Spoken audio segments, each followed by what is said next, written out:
zama haske na idaniya. Kai kake haska mini zuciya ta. Kin zama sashen rayuwa haya. Indai har ina da kai ba na gaban ko a yau abin Inda aka tsare martabar ki ne na daɗe da alwashi. Na yarda in mace duniyar ga ke ko ki dinga numfashi. Mai san kare dan ya ga ranka ya baci zai rarrashi. Ban duba wata ya bangare na soke kike min kanshi. Komai waya da daɗi a bangaren so ni na fada sai ke.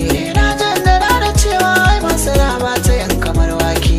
Ni na sanarwa kowa ke ce ruhi na bani in sake. Zan fada rayuwa ta na fanshi raina kitin da kin kai.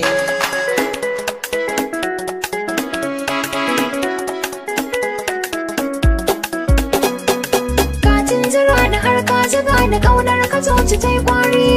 Kana da nutsuwa ba ka rage mako biya wa yan kuri. Na kaurace wa layin makaryata kar na riski yan gwari. Ciwon so da kauna idan ya rata ka bayi jin bauri.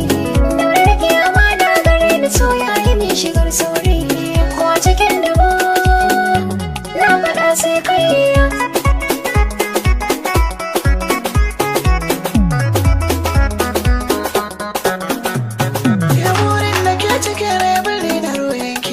Sarki da kakar ragar su ana yamin fada har da kakaki. Karki aje wato na kisa hare na zama masoyinki. Ki nazari da shukar gona in ta yi kyau akwai taki. Na raka tambaran soyayya ke ce nake yawa taki. Na kulle zuciya sake ba na barin ta dodonki. Ki zama tawayen zama na ki sirri na kwanci zai mige.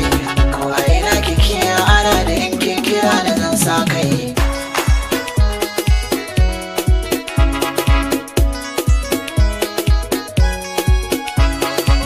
Shagulmanka ne na naɗa ka mulki na zuciyata. Ban san kaya da ni ka kula da ni ka yi min nigata. Don kaunar ka tara ta sansanin ruwa jini ta shige.